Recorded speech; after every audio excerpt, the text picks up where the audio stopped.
fépp foo gis lu baax rek lu bon moo ngi ca wet ba d'habitude du ko sori. J'ai des lacunes comme tout le monde. J'ai des blessures comme tout le monde. Comme toi. te korité danaan jot ma benn fauteuil laa amoon nii ci couloir bi. ñoom ñooy tey sama doom man du fanaan ndax man. Jeune fille extraordinaire. Extraordinaire. C'est une tête. mais nag saa bi ñu waxee ci moom ma jooy.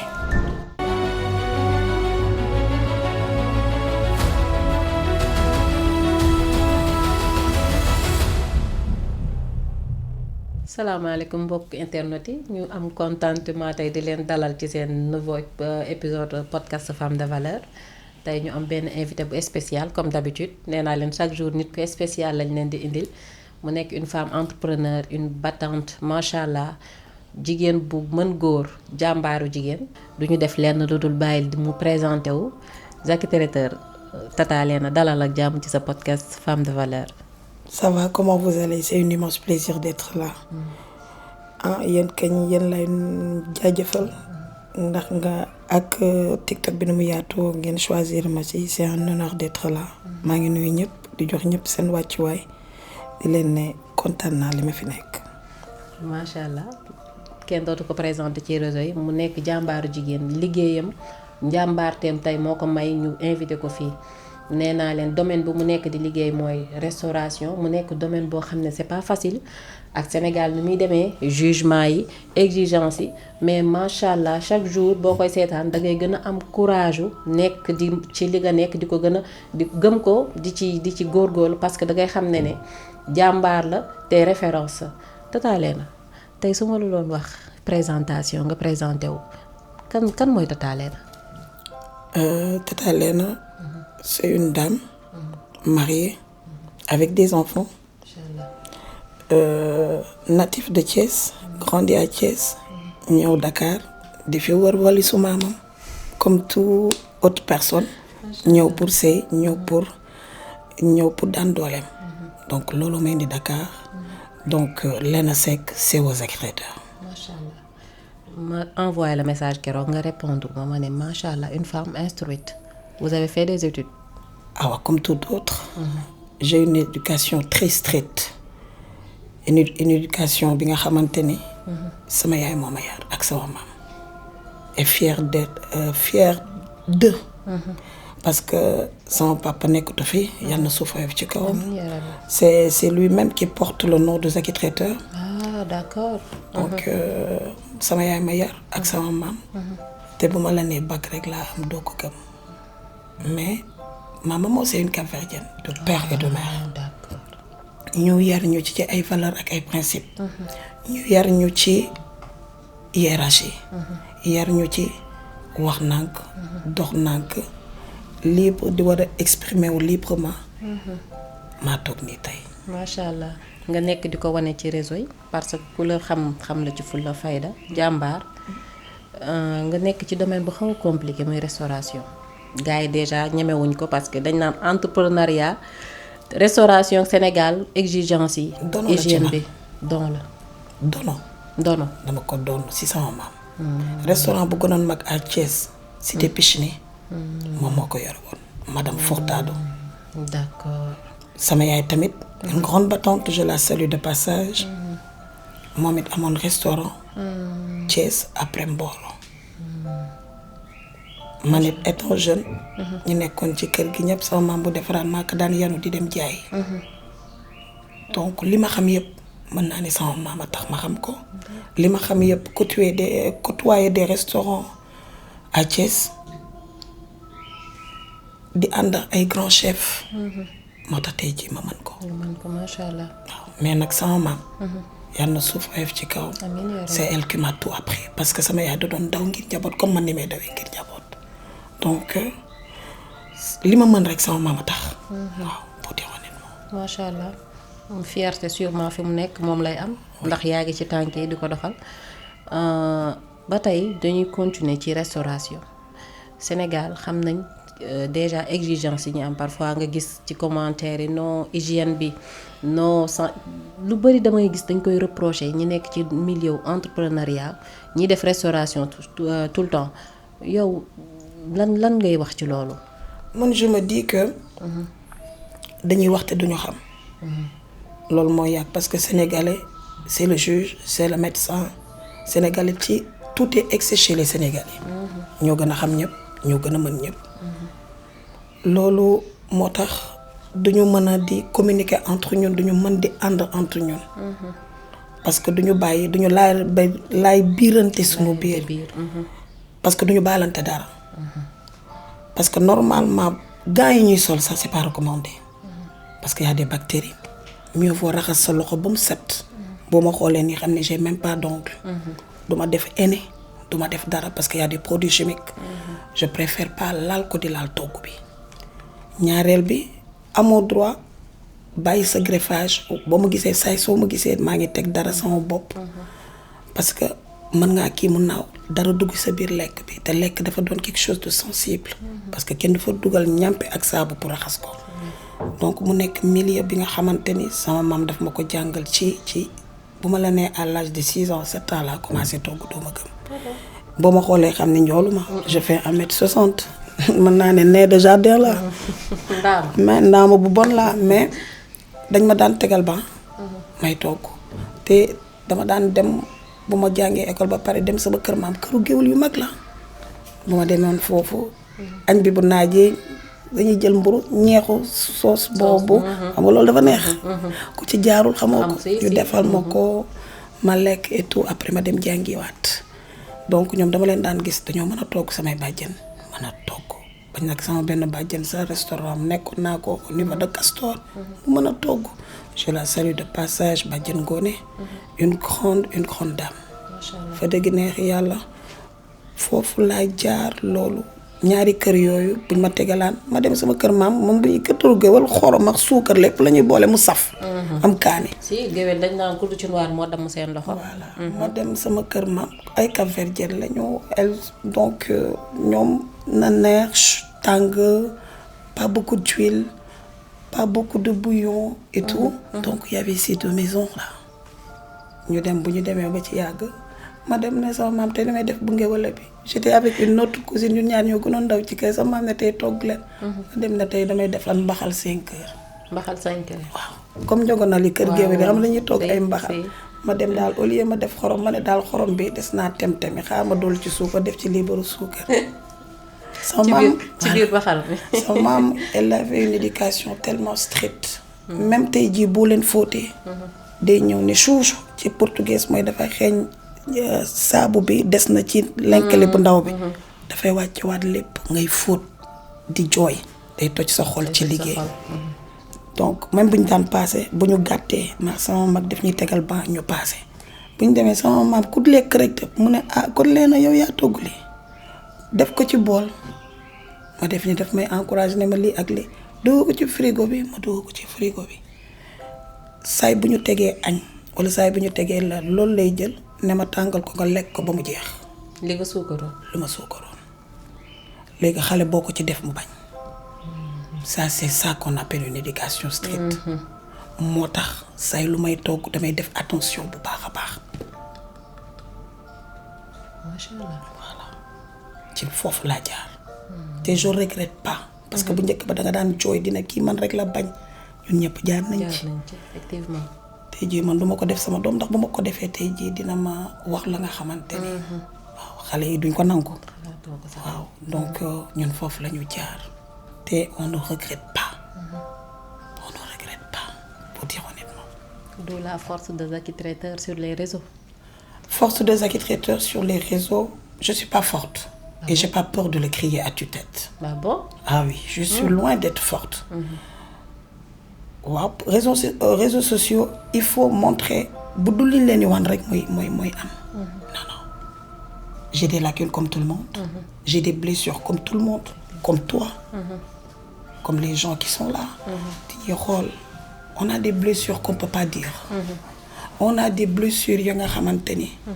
man damay jaaxle man mii su ma taalee sama live écran bi tàkk beneen nit laay nekk. boo ma ko wanaatee damay ne kii du man. pourquoi. je ne sais pas force boobu peut-être yàlla moom moo koy may bu ma taalee. mais c'est pas du man. yenn saa yi ma fecc bu lu may fecc loolu duma ko xam peut-être li ma ci am. ne lii sama gagne-pain la. façon de marketing aussi. Accueillir clientèle bi bu baax. loolu moom moo tax mais c'est pas moi je suis pas forte et j'ai pas peur de le dire je suis pas forte ne me regardez pas comme ça pour dire que je suis forte non je suis pas forte j'ai un math sens peut-être c'est ma tête qui est forte mais au fond de moi mon cœur je suis pas forte mindset bu dëgër laa yore mooy le soir nit ñi yow bi ngay nalaw je réfléchis comment avoir de l'argent comment survivre comment sortir ma famille du gouffre comment bàyyil samay doom dara ëllëg ndax ginnaaw yàlla ak yonent bi je sais que je peux compter sur ma grande sœur sur mes frères mais à part loolu yaay rek ay taxaw sur mes enfants donc je me bats pour mes enfants et surtout pour ma mère je me bats pour ma mère les enfants mën nañoo xëy màgg amal seen bopp non mën nañoo xëy màgg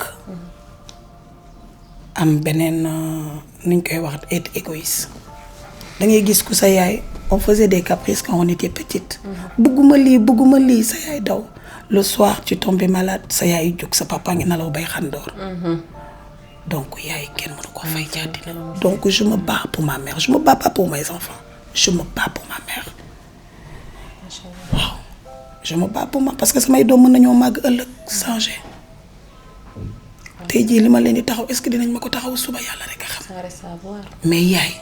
9 mois. aw ma lu ko sut aw ma lu ko ëpp. je me bats pour elle. macha allah. avant ñuy commencer émission bi da nga doon jooy.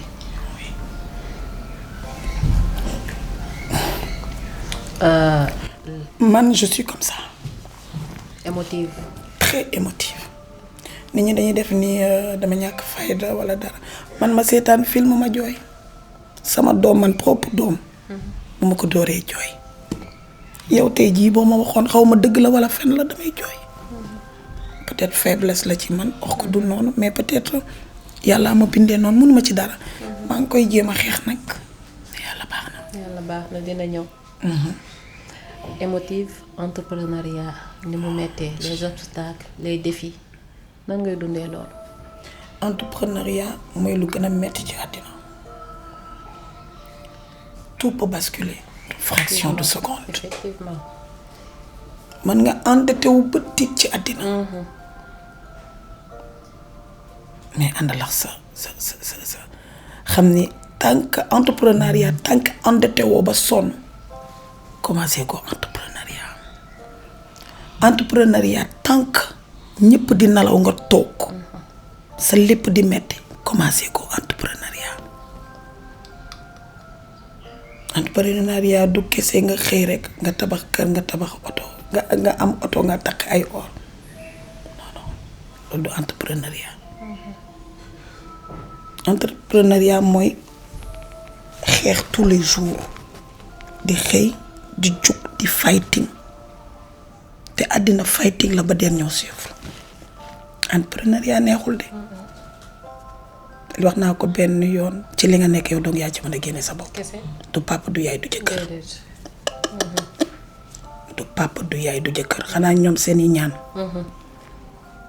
mais àddina metti na waaw xam nga li ma la wax waaw ñi may seetaan xam nañ ko donc nañ sant yàlla nu mu ñëwee rek nañ ko santee yàlla nañ gëm yàlla mais tamit nañ ko wóolu bàyyi ko sunu lépp parce que moom moo am le dernier mot entrepreneuriat noonu la ci borom xel yi nag laay waxal. yaa ngi entreprendre parfois ma dugg ci réseau yi gis mu ngay live del takk gant del sol masque li nga ma livré lii tata leena bi ma gis tey nan ngay dundee loolu. yenn saa nga xëy nga togg dara du neex. ah bon ça t'arrive pas toi. bien sûr. xorom bi ëpp. ça t'arrive pas toi. mais li tax ñooñu mënuñu koo baal parce que da nga fay sa benn 3500 wala sa 5000. on est des êtres humains on trébuche on se relève on commet des erreurs. Et on prend sur nos erreurs pour ne pas les commettre demain.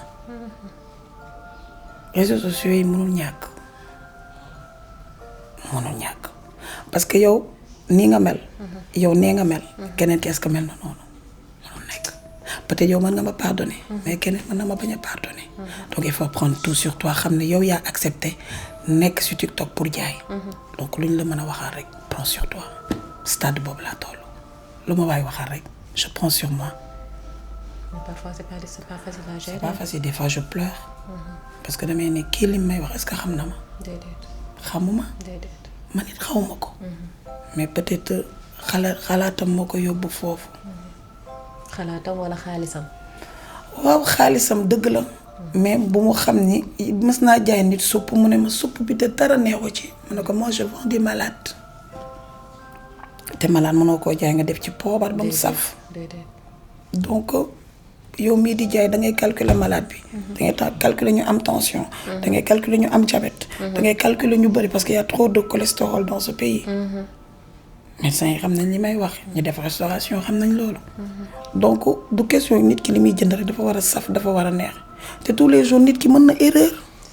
il faut tamit ñun ñuy baalante comme ñun dañuy tooñ yàlla mu ñuy baal il faut ñun ñuy baalante loolu la. ku ma bind kii bu négatif. duma ko lire léegi wala bu ma ci ko liiree. dinaa la tontu avec beaucoup de classe sans te dépasser duma la wax lu la metti ba jàll ci leneen. loolu est-ce que du avec le temps nga yàgg ci réseau bi est-ce que du loolu moo la may pouvoir boobu wala avant da nga doon dal seen kaw noo doon réagir avant ak léegi. non des clients m'appelaient. pleurer parce que nit ki doo xam degré de bëggeel bi mu lay bëgg ndax sa genn-wàll yaa ko moom mais sa genn-wàll client yee ko moom. parce que nit bu la nee bëgg na la. bi may ñëw léegi une fille de 13 ans dafa changé turu TikTok bind xaritu Léna Seck Zaki Traiteur te elle a que 13 ans woon na mu ne ma tëddaa dama la bëgg donc loolu rek dafay tax yow da ngay sóor lu bari mën nga nag li ñuy wax. wala li ñuy def mën nga ko def comme ñoom fekk si leen. mais da ngay am esprit de grandeur. vous boxez pas dans le même ring. donc loolu la rek loo moom lu ñu moo def rek léegi je pense sur moi mais je suis pas forte daf may metti dama la ko nëb daf may metti daf may marqué mais damay camoufler parce que nit ñi may seetaan respect bi ma leen di jox a tax. donc loolu mun nañ ne mooy nekk sa source de motivation nit ñi la bëgg sa entourage Zaki Traiteur ñu gis ne d'habitude parfois mooy live damay dégg ngay wax sa yaay daf la jege. Avant, ma mère et moi, on n'était pas du tout proches. Pourquoi? Ça m'a dit papa. ñëpp dañuy ne Léna xaritu papaam la xaritu papaam. C'était mon ami, c'était mon idole. Yal na suuf oyof ci kawam. C'était un père exemplaire. Je peux pas mënuma ñëw fii ba dem te duma wax sama papa. ku doon gën a bëgg ci àddina sama papa laa ko ku ma tegaloon sama papa ak sama yaay demee ne sama papa. mais bi ma demee ma dëkk ak sama yaay ma gis sama yaay ni may jàppalee sama njaboot te ko jur yërëm sama yaay yërëm ma may dem di ko sànni njaboot gi di liggéey ci laa xam valeur yaay dëkk ci laa xam ni maa gën yaay ci àddina elle est dure nag mais parce que lépp lu mu am ci àddina moo ko amal boppam elle a sacrifié sa vie pour ses enfants donc sama yaay dem na bay diwoo dëwlin pour njabootam donc xam nga kooku mënuma ko dikkaleex lenn ci àddina boo dee góor waaw moo tax it lu may def nii li may sonn nii yàlla seede na pour moom kese la wax naa la ko sànq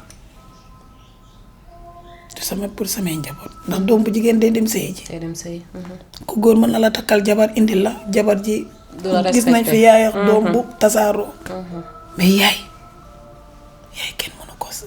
kenn mënu koo changer ci lépp te man dama am yaay joo xamante ni defar wax ju baax ku ko xamul dëgg wax ju baax defar tey jii ñun bu ñuy defar ay doomu aadama wala di may ay doomu aadama du suñ mbaaxte de moo nekk suñuy nopp di wax donc aw ma fayam. d'habitude dama naan continuité la yaay su baaxee facilement njaboot gi dañu mën a tegu ci yoon parce que da leen di yar moom ci condition yi mu bëgg ñu nekk da leen di yar ci jukkoom donc loolu chance sa mun nañ ko wax. tey nga nekk di liggéey ak sa famille je pense que parce que gis naa sa doom Mamich moom it mu jege la torop Zaki Traiteur famille la wala dafa am yeneen ñoo xam ne nii am nga ay emplois yoo xam ne dañ leen rax. Zaki Traiteur famille la. Zaki Traiteur c'est pas moi. Zaki Traiteur c'est ma fille Mami qui a eu l'idée ba ma ubbi TikTok commencé liggéey TikTok. ci nan la amee idée bi. ñu toog. maman doo def sa fataay yi ngay defar nii parce que dama doon def rek publier sur Facebook et tout TikTok benn algorithme la bu kii est-ce que doo ko boo ubbi la man mun ma manipuler téléphone. d'à part gis Wave yi. Orange Money yi ak message yi loolu laa man mais mënuma la duggal ci téléphone ne la lii ak laa c'est elle moo créé Zaki Traiteur. sama papa ba mu gaañoo nag laa gën a jël tur bi. ndax bëgguma sama turu papa fay ci àddina. ndax ko dee ñu fàtte la. te kooku bëgguma ñu fàtte ko te illaa yow mi tiin te yàlla bu ma mayee kenn du ko fàtte. looloo indi Zaki Traiteur waaw loolooy Zaki Traiteur. avant da nga doon jaay ci koñ bi wala. oui def naa dama njëkkee Thiès màggee fa. ma njëkk liggéey les délices de Thiès. Excuse-moi, je vais citer des restaurants. Il n'y a pas de souci. Tous les restaurants de Thiès, les gars, fait Pamanda, Bidéo Big Fan. Magnou Dakar, Lunday. Beaucoup de restaurants n'est que des gérantes de restaurants. Ba yalla may ma xamné nak tout le temps dañ may fay. Luñ may fay duma ci mëna subvenir à mes besoins. J'avais une famille à Thiès et moi j'étais ici à Dakar. Je me suis dit, te yalla may na la don. Pourquoi pas ne pas créer sa propre yëfu bopp. may jaay ay ndékki ci mbedd di jaay ay fataaya beñe ci mbedd di jaay ci restaurant yi di yóbbu samay jus samay fataaya di wër ci restaurant yi di jaay. tey jii lii moo indi fii tey jii fi ma agsi. kon réseau TikTok changé na lu bari ci sa vie. changé na lu bari sama vie. yàq na lu bari ci sama life. parce que ñoo xamoon démb ak barki démb buñ la xamalee lu dara sax dañuy dugg waxal la ko. ci biir live bi. ci biir live bi. ah oui loolooy àddina te it TikTok aussi apporté na ma beaucoup de connaissances yu baax. Des gens meilleurs. Des gens exceptionnels. Machallah. Des gens que bu ma sañoon dama leen di gis tout le temps parce que ce sont des gens bien mais tamit xam naa ci ay nit yoo xam ne elles sont toxiques. waaw. liñ naan fépp foo gis lu baax rek lu bon moo ngi ca wet ba. d'habitude du ko sori. c'est vrai. J'ai connu pas mal de gens extraordinaires tey jii Zaki Traiteur tey jii bu agsee fii y a des gens yi nga xamante ni fu ma dem dama leen di tudd. parce que bu ma leen tuddul rek duma góor. dëgg la. bu ma leen tuddul rek duma te nit boo gërëmul nit doo gërëm yàlla. déedéet. Madame Seydi. Ndeye Khady Top. sama yaay sama xarit. On peut rester 6 mois sans se parler. mais tey jii bu ñu gisantee benn fan on se parle de tout et de rien. te ci TikTok bi nga ko xamee. non kooku Zaki Traiteur tey jii bu accès si TikTok bi c'est grâce à elle. Madame Salimata Sarr kooku social rek lay def. Monsieur Ibrahima Cissé Papi Cissé des gens qui m'ont vraiment nit du dogoo ko dimbali ci xaalis. Écoute ils ont sens de l'écoute. tey jii ma ñëw ma wax la ma jooy sa épaule. Tu sais ça fait bien des fois de pleurer. Tu sors beaucoup de choses que tu peux même pas dire. da ngay gis góor bu jooy li tax mu jooy xamoo ko te du la ko mën a wax donc ñooñu awma seen fay benn yoon ma ñëw ci TikTok bi Messi de sa maman pourquoi Messi de sa maman man maa ko tuddee noonu parce que kooku demee ne yàlla moo ma ko wàcceel daf ma mas a wax ci benn phrase ne ma noo mënti mel noo mënti am ci àddina man maa la bëgg kooku karo yi nekk tey jii ci Zaki Traiteur bañ koy fobeere di ko bale elle a contribué à ça Aminata Fall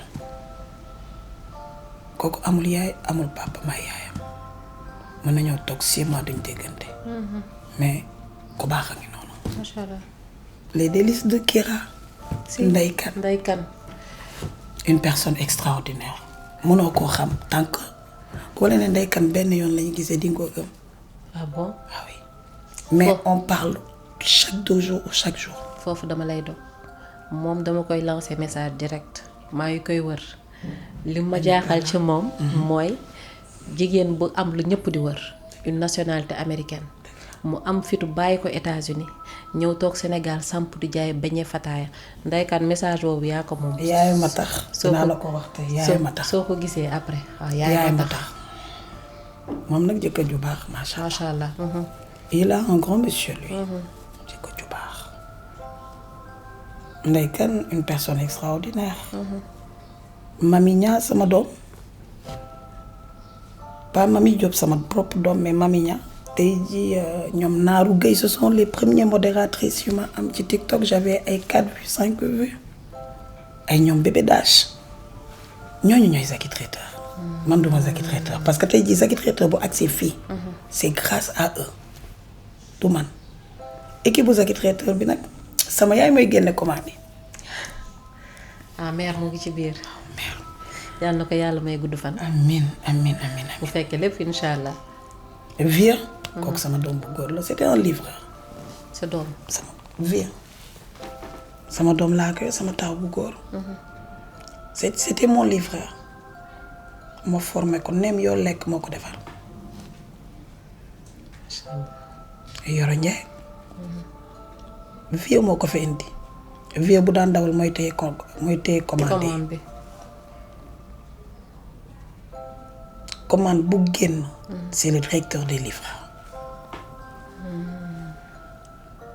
machallah Mathiaw li ngeen di def nii lay def c'est le photographe de Zaki Traiteur il a ouvert son propre entreprise maintenant et je suis très fière de lui machallah Temps c'est un livreur aussi mais tey jii c'est bu ma demee prestation ñoom ñooy servir te ce sont des livreurs et je les ai formés pour ne leen lii rek nit du am benn bët nit day am ñaat moo tax yàlla may la ñaari bët ñaari nopp nit du focus ci lenn rek da ngay cuuc cap fi Lamine Thiam moom moo yore Tigre Academy c'est un coach mais c'est mon livreur ah bon ah oui te ñooñu ñëpp samay kër lañu nekk bu ñëwee sama kër guddi da ngay jéggi ay bopp tëdd dëgg njaboot waaw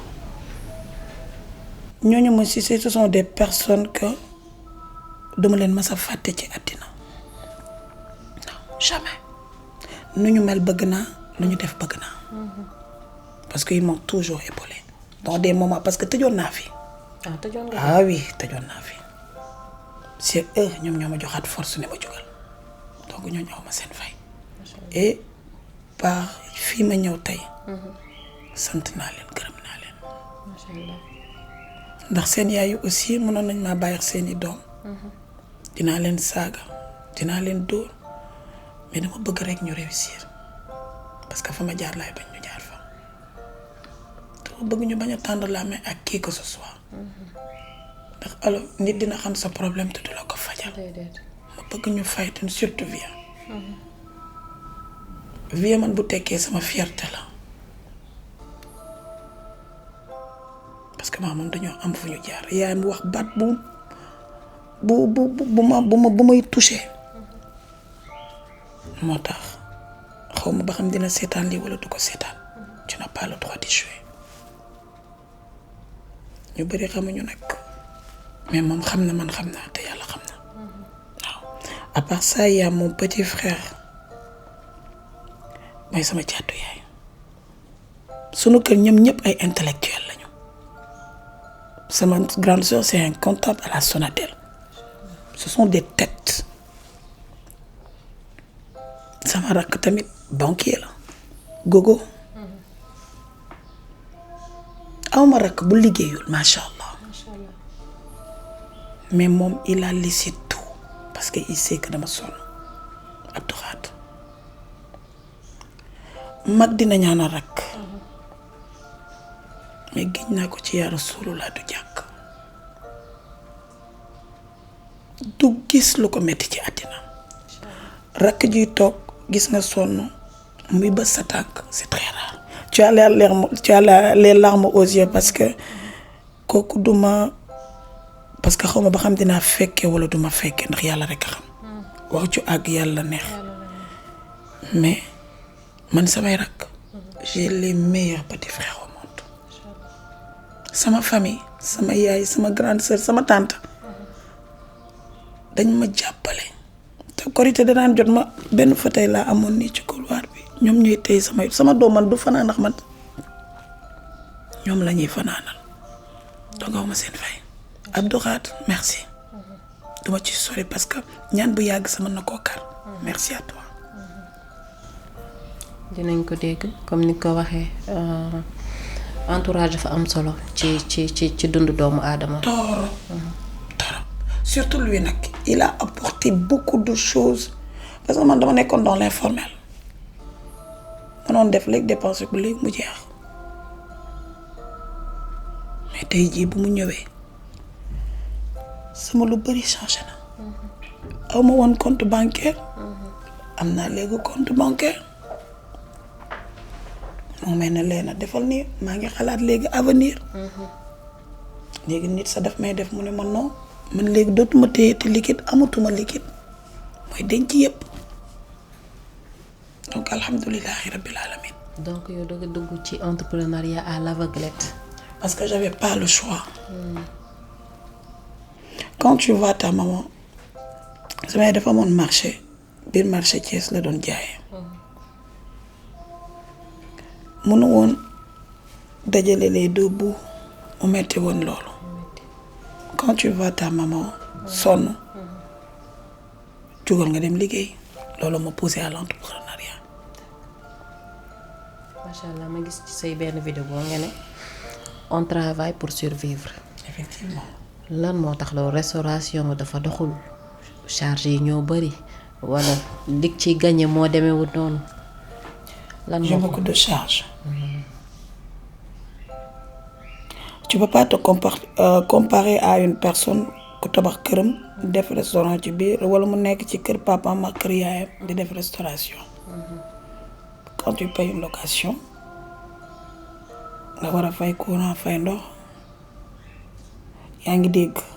employé yi fi nekk man bu ma la nee ñuy liggéey Zaki traiteur yëpp kenn day jóge fee rek indi nit ne ma damaa bëgg nga dimbale ko. ah bon. ma jóg rek ne ko bëgg nga man bëgg nga liggéey mu ne ma ànd ko ca ñu dem te ñooñu ñëpp bëgguma seen yaakaar tas. donc charge yooyu yëpp du beñe bi ak fataaya bi ak ceeb yi moo koy indi donc lu fa nekk rek dañ koy bokk ñun ñëpp moo tax charge yi bari moo tax teppi gën yuret ñeew ma tamit ko am lu ne gàññ parce que xam nga fa mu jaar. mu tuut te barkeel loolu laa bëgg ndax bu ma dee woon tey jii lii yëpp danga ko fiy bàyyi dimbali ci doomu aadama moo ma tax a jóg si laay def. Tu es dans l'entrepreneuriat mais aussi dans le social. voilà. macha allah. voilà parce que man damay am ay élèves ay étudiants yi nga xamante ne à tout plan. bu ñu jàngi jee ba pare dañuy ñëw liggéey si ma fay leen journée. ñu dem yenn saa ñu ñëw liggéey semaine te ñoom ñoo ngi dëkk ay Daara Jolof ay Fuuta fu sori conditions yi metti ci ñoom. dañuy ñëw je leur salue Malien Yacoub. donc université bi lañ nekk. te léegi ñoo ngi demal seen bopp di dimbali seeni waajur. donc sant yàlla ay ñu nekk dëkk ba ay xale. mënuñu woon bu ñuy ñëw léegi macha allah. léegi mën naa tëdd ba 10 heures sa jug ñu defal lépp. alhamdulilah. sant yàlla. macha allah tey ñuy wax aussi ci jeunes yi nga xam ne dañoo bëgg a dugg ci entrepreneuriat dans le domaine restauration ñooñu tey boo amoon message boo leen di wax lan lay doon. Allez-y, foncez. C'est très difficile nag. Parce que tu n'auras jamais de vie de famille. Ah bon? Ah oui, non. Fête bu jotee da ngay liggéey. Man tabaski sa damay liggéey ba 13h doogaa dem sama kër goro. Tabaski. Ah oui. looy jaay tabaski. ay nokkos. ay salade. ay jus. am na ñoo xam te ne ba au dernier moment si fajar gi la seeni jëkkër di lijjanti pour. duñ ko mën a def de question mënuñu koo def déedéet mais ñun ñooy des fois restauration ñun ñooy la solution. dañuy régler problème yu bari ngeen xam ngeen ñàkk xam. yenn saa yi am na ñoo xamante ni mënuñu. de question bëgguñu mais mënuñu. effectivement. ñun ñoo leen di dimbali. ñooy defar nokkos mélange jox leen. ñoo leen di toggal dressé leen ay salade jox leen. yooyu yëpp dañ koy fortaatu. macha allah. Zaki Traiteur ba tey nekk ci domaine entrepreneuriat comme li ñu wax léegi charge yi bari na tey bu fekkee da nga amoon leneen loo xam ne xalaat nga ne war na gën a mun a soit alléger charge yi mbaa gën a mun a yokk liggéey bi lan lay doon. charge yi est-ce que nit mën na koo alléger. non. nattu yàlla bu la ko tegee danga koy nangu. man j'aime pas voir des gens nit nga am problème ñëw dis ma ko. j'ai commencé à être égoïste. parce que trop bon trop con. effectivement.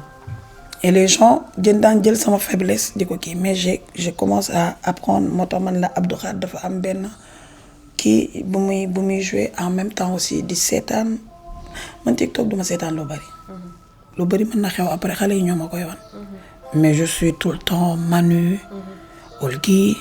ñooñu ñoo may si ñoom laay kii waat bu baax di xool. ci ñoom ngay inspiré wu. voilà parce que macha allah ci domaine entrepreneuriat ils sont top. ils sont les meilleurs. voilà ñooñu laay xool ñoom ñoo ma ciy dimbali. macha allah. mais doy na waar de. du lépp la ñu mën a wax. na waar. tool la. du lépp la ñu mën a wax. mais entrepreneuriat metti na torop. di nga gis nit bu yore bitiku mbagg di dem. nga ñee ko. yow am nañu la ñee. ay bu ñu xamoon looy daj. looy dund. mais la yàlla bu sagu yàlla sàggee ko. yàlla bu sagu yàlla sàggee ko. amiin yaa rabbi. waaw yal nañu yàlla defal jàmm rek. amiin. ñu bokk lépp.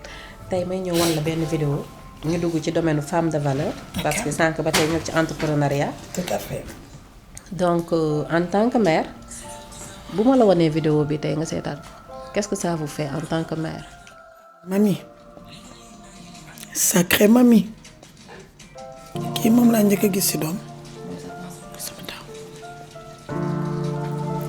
jeune fille extraordinaire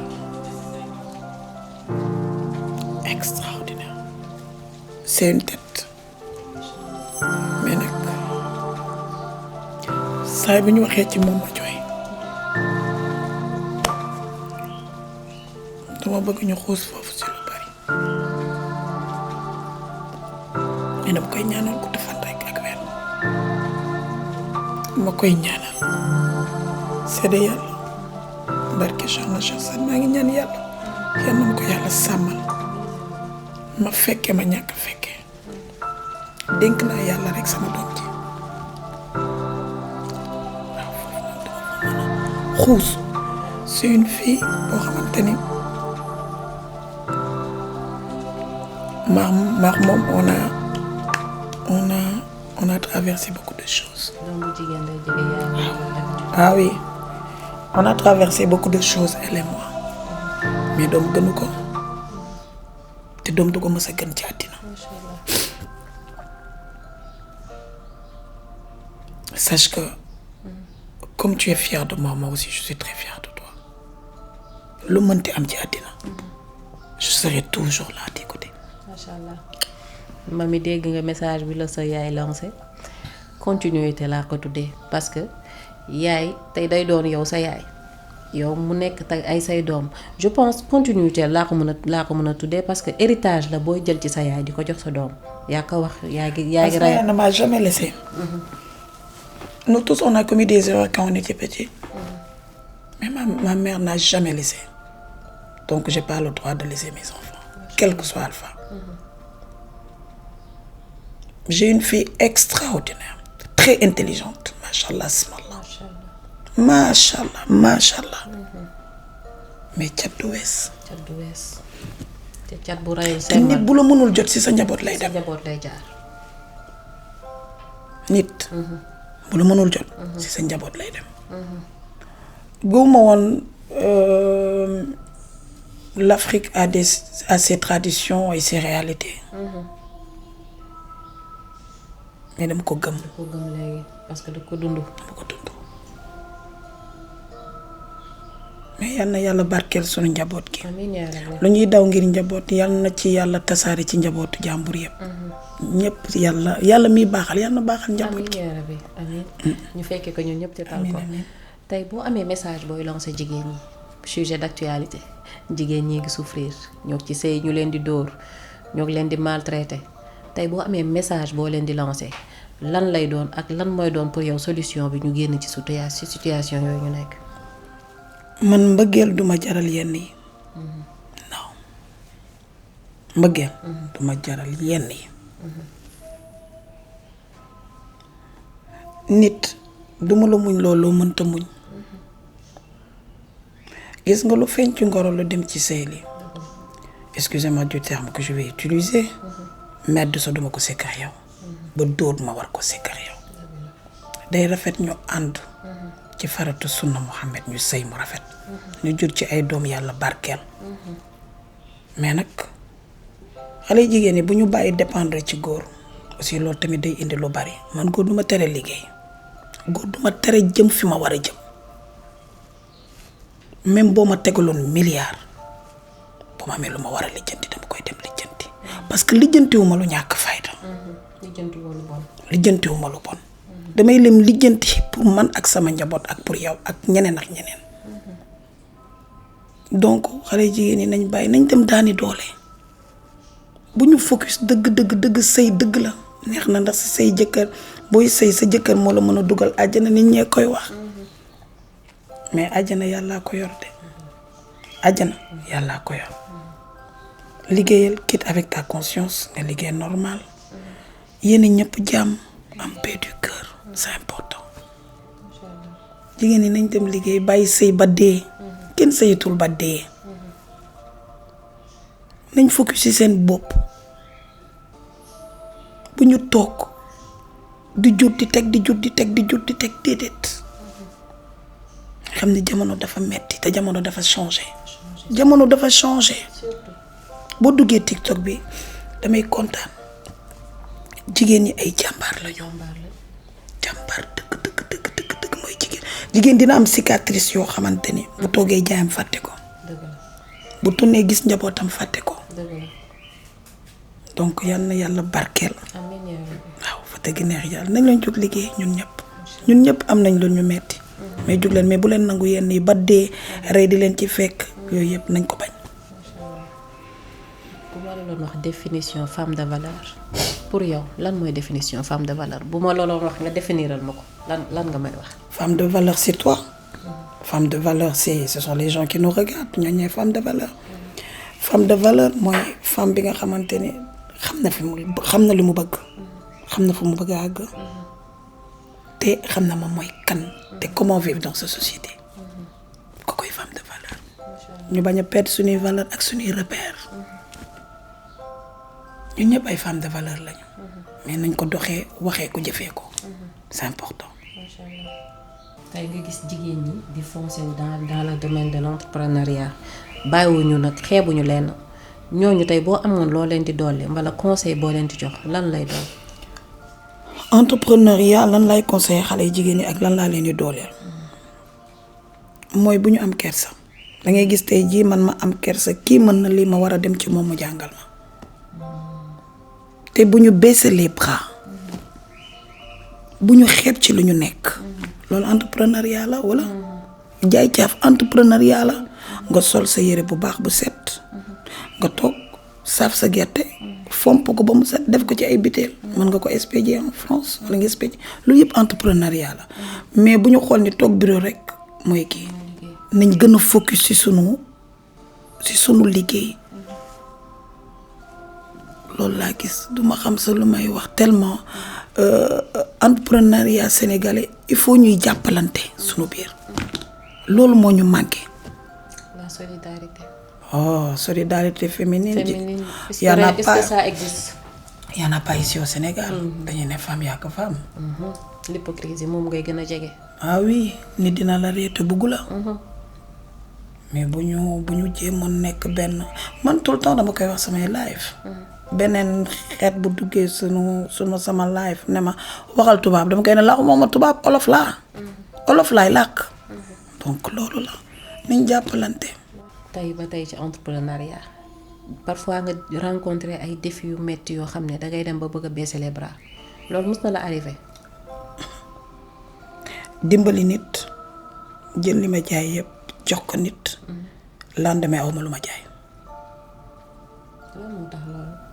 parce que c'était un problème très délicat.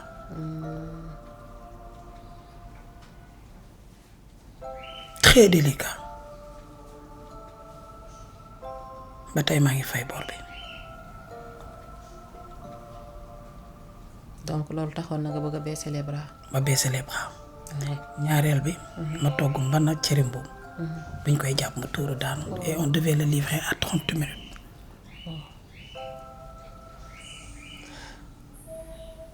j'imagine. entrepreneuriat wala nga togg. maa ngi dem sangu ji ñëw. nga ñëw fekk xaar bu ma ñëwee suur. nga fekk ceeb bi yëpp tooy te yaa ngi ko war a livrer. nit ki fay la 350 000. nga war ko livrer oto baa ngi ci suuf. nga ne ko maa ngi ñëw yàq ceeb bi fekk mu tooy xepp. les risques de l'entrepreneuriat. noo def jour boobu. dem jëndiwaat ceeb ci sama mbokk traiteur. jox ko. maa ngi koy nuyu Habib Touré de passage koo koy sama route de secours. entrepreneuriat dafa doy waar. wala nga ñëw sa buntu kër ñu sotti ci dara xamoo kan ma ci sotti dara. il y a beaucoup de choses ci entrepreneuriat buñ ko doon wax duñ fi jógee. man lacune yu ma am ci entrepreneuriat mënuma la ko wax. tellement dafa bari.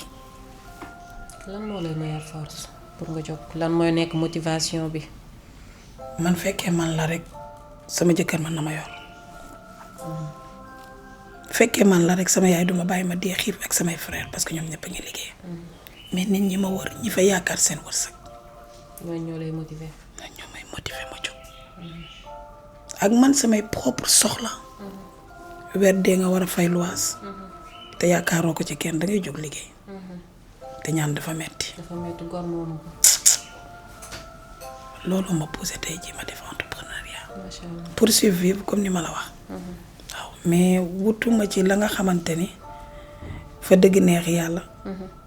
dina ma ne kii am na xaalis. bi muy ñëw taxi laa jël. naa am lu ma dundee rek dignement.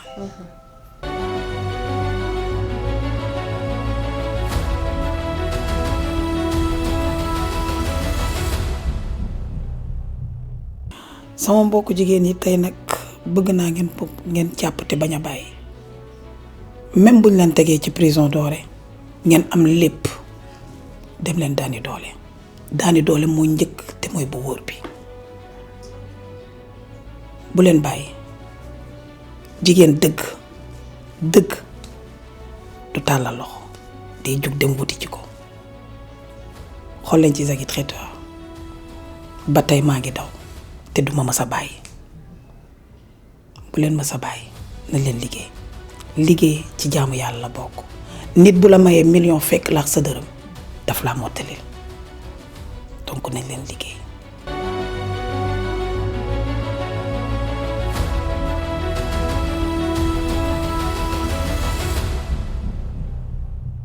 macha allah l'émission tire à sa fin tey ñu dalaloon jigéenu jàmbaar une vraie femme de valeur te dégg ngeen ko ci parcours am ñu koy jaajëfal ci présence bi di ko remercier te di ko encourager te naan ko tiens bon gis nga aussi foofu ma fay wax arrêtons de juger les gens sans pour autant ñu xam leen déjà avant émission bi di commencer dafa nekk di tuur ay xéewal parce que lan elle se sent blessée parce que lan elle se bat pour sa famille parce que lan dafa war a joxe benn image d'une femme forte alors que intérieurement ça ne va pas yéen ñi nekk ci réseau yi surtout les live TikTok s'il vous plaît xalaat leen li ngeen di bind mbaa xalaat leen li ngeen di wax balaa ngeen koy lancer parce que xamu leen seen kàddu yi lan lay def ñi koy lire. Zaki ñu lay jaajëfal di la remercier vraiment ci présence bi di la wax mot de la fin lan ngay tàggatoo mbokk internet yi ñuy déglu. pour wax li initiative bu baax la parce que yaa ngi permettre nit ñi mënul exprimer wu nekk dans leur coin yaa ngi leen di invité ñuy wax tu me tires des vers dans les narines parce que fa dëgg neex yàlla tey am nga lu nga xamante ni ñu bari ñoo ko doon bëgg a am amuñu ko ma lay sant bu baax a baax dina jigéen na leen jàppante ndax àddina jeex na parce que tey jii dara bu ma daloon di nga ñëw ndax yaa may gis ci réseau yi ñu bokk nekk benn bokk ndey bokk baay ñu xam ni àddina du kër xaw ma man lu ma passé de mais li nekk ci sama kanam j'essaie d'être une meilleure personne loolu lay ñaan yàlla di leen remercier sama équipe Zaki Traiteur di leen jaajëfal bu baax a baax xam ne aw ma seen fay benn yoon li ma la wax sànq rek Zaki Traiteur c'est pas moi c'est eux di remercier sama yaay parce que moom laa dëkkal di ko ne yal na yàlla guddal fanam loolu rek laa koy ñaanal guddal fan wér gudd fan ak wér yàlla bu ma bëggee yal na ma yàlla bàyyi sama yaay yàlla bu ma bëggee yal na ma yàlla bàyyi sama yaay parce que sans elle je serais pas là tey jii réussite Zaki Traiteur sama yaay la on peut dire parce que mooy tey sama doom moo may bàyyi ma liggéey fi naa lu ma benn yoon du yaay bu ma teg benn coono sama yaay sonn lu ma ci dara moo tax yaay merci di remercier sama mag njëkk juddu njëkk a baax kooku yàlla laa koy bàyyi samay doom duñ ma wax yaay moom la ñuy wax yaay une dame de valeur yal na ko yàlla may jëkkër ju baax di ñaanal sama rakk bi nekk France Cheikh Sidati di ñaanal sama caat ñaan bi nag kii dina gudd remerciement bi parce que j'ai pas le choix ngeen baal ma ngeen may ma tuuti rek di ñaanal sama rakk yi Gogo Abdou Khadre ma lay ñaanal yàlla di ñaanal ñëpp képp ku mës a nekk ci Zaki Traiteur mës a liggéey bàyyi mës nga apporter dara ci Zaki Traiteur maa ngi ñaanal képp ku mës a liggéey ci Zaki Traiteur yàlla weddi sunu chemin traversé maa ngi lay ñaanal yàlla di ñaanal sama jëkkër di ko remercier ci confiance bi ma am di ma bàyyi may liggéey di ñaanal samay goro di leen ñaanal jàmm ndax ay goro yu baax la am lay Maktar Seydina Ñang di papa ju baax goro la mais papa la di ko ñaanal bu baax di remercier aussi sama doom bu jigéen Ndeye Fatou merci à toi Ndeye Fatou merci parce que tey jii yaa jël xel bi def ko ci man ba ma mën a nekk TikTok ba nit ñi commencé ma xam merci à toi di remercier ay Marème Diba États-Unis remercier Madame Camara Canada les délices de Kira Yama Koulim Djoum sachez que képp kuy seetaan Zaki Traiteur je te remercie au fond du cœur mes followers Mamigna Bébé Dash Mami Astou Meng am sa galerie elle a contribué aussi à Zaki Traiteur Madame Salimata Sarr mention spéciale à elle kooku moo lay jël prestation fay la jëndal la ay matériel sama bàjjen kooku ngërëmu kooku papa dee na mais moo fi nekk bàjjen merci bàjjen Ndeye Seck merci ba démb rek ñoo ngi wax merci. Mention spéciale à Messi de sa maman, à Fia, Yaay Sëñ Fallou. Des gens ñi nga xamante ni ci réseau bi laa xamante ak ñoom mais des gens extraordinaires. Je vous tire chapeau bas. Des gens sans faute. Les délices de Kira Ndeye Kane. képp koo xamante ni lii mu ma la rek xamal ni yaa ngi ci biir dama juum te xel day fattu. Mais mention spéciale à Fia. Fia mun ma ñëw fii ba dem te duma ko remercier. Une personne extraordinaire. Une fille que j'estime énormément. Serigne Babacar Sy laa lay bàyyil. Yàlla mi am fay yal na ma la yàlla fayal. Mais si de sa maman biir États-Unis ñaan bu bëri sa dalay kar bàyyi naa la ak Serigne Babacar yow it. Ndeye Kane merci, thank you so much. But you are the best person. Thank you my lady, thank you so much. Max moom anglais la ñuy làkk parce que mooy sama Mrs in English. Thank you my lady. Merci sama famille papa merci. waaw bu ma continuer nii sa duma xam lu may wax. Je remercie tout le monde pour être bref, pour ne pas prendre beaucoup de temps. Et merci à vous. Je vous tire chapeau bas. Et à toute l'équipe extraordinaire que vous avez ici.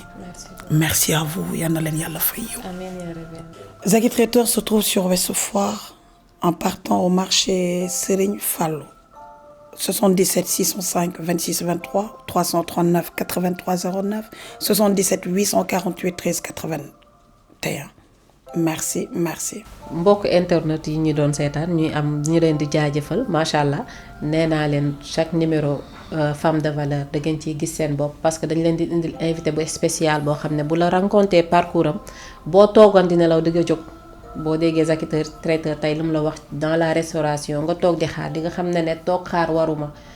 leneen aussi lu ma bëgg a lancer mooy les blessures yi nit ñi di teg doomu aadama. Nit dafa fragile te lépp looy teg nit rek natt ko ci sa bopp ba xam dina la neex nit ak fi tey di exploser di def ay naka su dul noonu ñu naan non dafa dof dafa réew fekk ne doful gaañu yu bari yi la doomu aadama yi di teg moo la koy def te la plupart dañ naan cette solidarité féminine mais man je ne crois pas à ça parce que la plupart métit yi ñi la koy teg say moroomu jigéen la ñuy doon comme yow.